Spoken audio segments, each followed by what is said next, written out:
Disney Princess Bedtime Stories.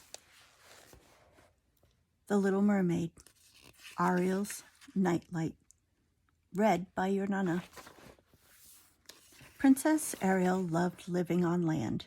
For so long she had watched the human world from a distance, but now she actually got to learn about it up close. One evening, Ariel and Prince Eric decided to eat dessert on their balcony. To Eric, it was a normal, peaceful night, but for Ariel, nighttime on land was full of fascinating new sights. Nighttime is so different here than it is under the sea, Ariel told Eric. What do you mean? Eric asked. Ariel smiled. Beneath the waves, the only lights we have are glowing jellyfish and the little bit of moonlight that seeps down from the surface, she explained. But here on land, you have fire that you can also use to light up at night. Eric smiled at Ariel. Fire isn't the only thing on land that lights the night, he said. I know something else I think you'll love. Eric put out the torches, leaving the balcony in darkness, but not total darkness.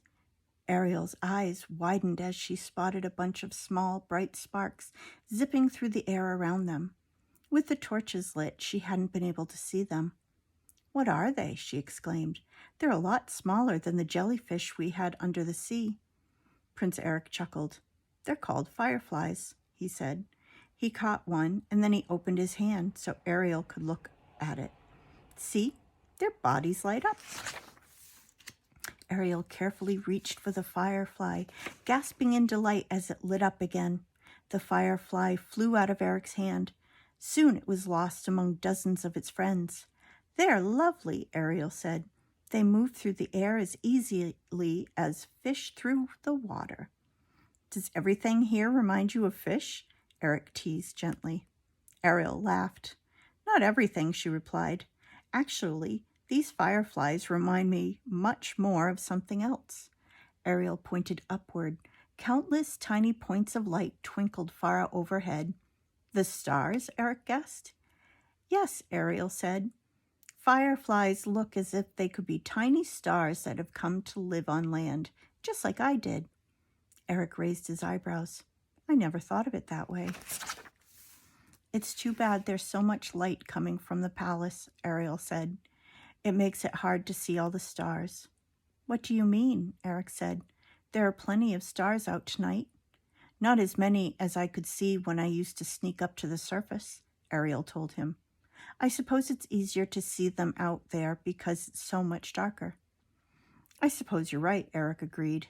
Even if I put out every torch in the palace, there would still be light coming from the village and the farms nearby. Ariel grabbed his hand. Then let's go where there are no villages and no farms, she said. Can we please? I want to see the stars, all of them. Eric looked surprised, but he nodded. I'll summon a carriage. Soon the carriage arrived. Eric and Ariel climbed aboard and rode out through the palace gates.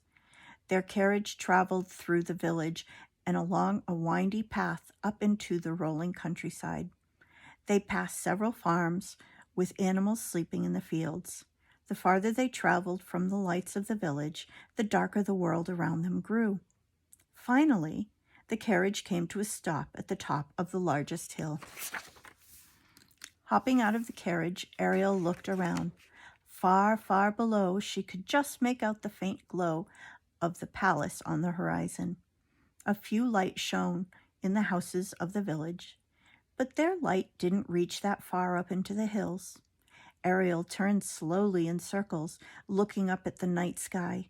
It seemed there were even more stars to see here than when she had looked at the sky from the ocean. Oh, Eric, this is perfect, she said. Eric and Ariel walked through the soft grass. Eric laid out a blanket. Ariel sat down, turning her eyes toward the sky. Look, she told Eric. Now we can see all the stars. Eric lay back, crossing his arms behind his head and taking in the view of the night sky. You were right, Ariel, he said. I've never seen so many stars. There are too many to count. Ariel gazed upward. It's nice to be able to look at the stars, she said. When I lived under the sea, I wasn't supposed to visit the surface. so I never really got to study the sky. Doesn't that group of stars over there look like a ship? It does, Eric said, and those stars could be a dog. And over there I think I can see a trident, like the one your father carries. Ariel pointed at another set of stars. Those look like my friend Sebastian, she said. Ariel and Eric laughed as they pointed out different shapes in the stars. Suddenly, one of the stars seemed to fall from the sky. Ariel gasped. "Did you see that?" she cried. "That bright star there, it's moving. Look, there's another one." "Those aren't stars," Eric told her. "It must be a meteor shower." Ariel watched the falling meteors.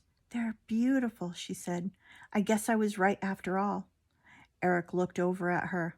"You were right about what?" Ariel smiled as the twinkling stars reflected in her eyes. "The stars really do want to come down to land."